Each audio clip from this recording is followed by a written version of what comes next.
ऐसे ही शिक्षक एवं स्नातक खंड में आज वोट डाले जा रहे हैं, जिसमें कि मतदाता अपने प्रतिनिधि का चुनाव कर रहे हैं कि जिस तरीके से वे उनकी समस्या को उठा पाएँ। ऐसे में राजकीय इंटर कॉलेज के प्रधानाचार्य से हम बात करते हैं कि किस तरीके से व्यवस्थाएं की गई हैं। सर, आपका नाम? फतेहचंद। सर, किस प्रकार की व्यवस्था की गई है? देखिए, शिक्षक स्नातक और स्नातक दोनों के लिए कोविड की गाइडलाइन के तहत आप देख रहे हैं यहाँ गोले बने हुए हैं और 2 बूथ हैं, बूथ नंबर 48 और 49। 48 शिक्षक के लिए है और 49 स्नातक के लिए बूथ बना हुआ है। सैनिटाइजर रखा हुआ है, कोविड हेल्प डेस्क बनी हुई है, पूरी व्यवस्थाएं हैं, चाक चौबंद है, आप साफ सफाई की व्यवस्था पूरा है। और बाकी जो भी है, मतदाताओं को आने में जाने में किसी प्रकार की कोई कठिनाई नहीं है।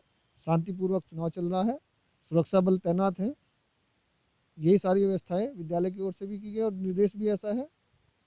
और एज प्रिंसिपल और एज ए वोटर भी मैं संतुष्ट हूँ। यहाँ की जो व्यवस्थाएं जो है ना, जैसे कि राजकीय इंटर कॉलेज के प्रधानाचार्य फतेह चंद जी ने भी बताया कि सभी शासन के अनुरूप ही व्यवस्था की गई। स्नातक एवं शिक्षक खंड में दोनों में ही वोट देखा है। हम मतदाता से ही पूछते हैं कि किस प्रकार उन्होंने आपकी बार अपने प्रतिनिधि को चुनाव को लेकर अपने मुद्दों को लिखा। मैम, आपका नाम? वंदना मित्तल। मैम जी, किन मुद्दों को लेकर आपने आपकी बार वोट दिए हैं? सबसे पहले तो बिटवीन का है रहेगा, मेरा कॉलेज बिटवीन है, तो मैं चाहती हूँ कि बिटवीन को न्याय मिले। जैसे उनका वो नहीं हो रहा है, वो मत दे मान दे का, तो उसकी वजह से मैम, कह सकते हैं कि अब तक आपकी बातें को रखा गया है या नहीं रखा गया, आप क्या कहना चाहेंगे? कोशिश तो कर रहे हैं। अच्छा। आशा है कि वही हमारा मान दे, जो भी बिटवीनों को उनको उचित स्थान मिलेगा। इसी तरीके से हम सर से भी पूछते हैं किन मुद्दों को लेकर आपने वोट किया। सर, आपका नाम? मेरा नाम अभय कुमार है। मैं स्नातक के उससे अपनी वोट डालने आया था और मेरा जो मुद्दा है वो ये है कि सबका साथ और सबका विकास, चारों तरफ से विकास होना चाहिए। हमारे टीचर्स की जो हैं बहुत जो उनकी कमियां हैं जो उनके उसमें वो दूर होनी चाहिए और स्नातक वाले जो हमारे वो हैं वो सब पूरी उसका ध्यान रखें, अपनी कौम का अपना विकास करें। मैम, आपका नाम? नीना मेहता।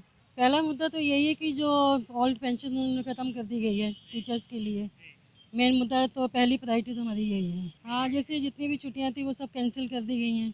मेन तो करवा चौथ है, वही है जो लेडीज़ के लिए मेन तो यही है। तो ये छुट्टियां जो पहले होती थी वो टीचर्स के प्रिंसिपल के अंडर में थी, वो सब माइनस कर दी हैं। कैमरामैन किशन सुदन के साथ विशाल भटनागर, जनवाणी टीवी, मेरठ।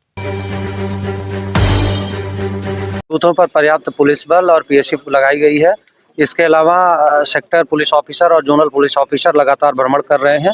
सभी थाना प्रभारी और क्षेत्राधिकारी हैं, इनको बोर्ड ड्यूटी से मुक्त रखा गया है ताकि क्षेत्र में कोई भी स्थिति हो तो त्वरित रूप से पहुंचकर उसका निस्तारण किया जा सके।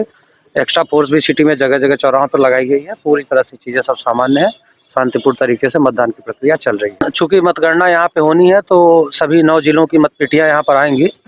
अब 5 बजे मतदान समाप्त होगा, उसके पश्चात संबंधित जनपदों के कलेक्ट्रेट में सारी मतपेटियां इकट्ठा होंगी और वहां से यहाँ लाई जाएंगी। तो ये प्रक्रिया रात्रि में पूरी रात्रि चलती रहेगी संभवतः। इसके लिए सभी जनपदों से बात कर ली गई है, ये उनसे डेटा ले लिया गया है कि प्रत्येक जनपद से कितनी गाड़ियां आएंगी, तो उसके अनुसार पार्किंग की और रूट की व्यवस्था की गई है ताकि किसी भी प्रकार की जाम की स्थिति न हो।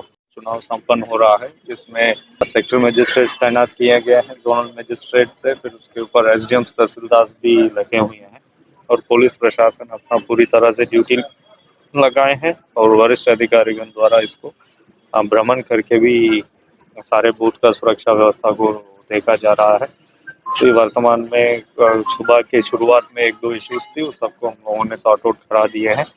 अभी वर्तमान में बिल्कुल सही चुनाव चल रहा है। बीच में यदि कोई इशू आ भी जाएगा तो हम लोग उसको समय से हल कराएंगे। चुनाव बिल्कुल शांतिपूर्ण तरीके से संपन्न होगा।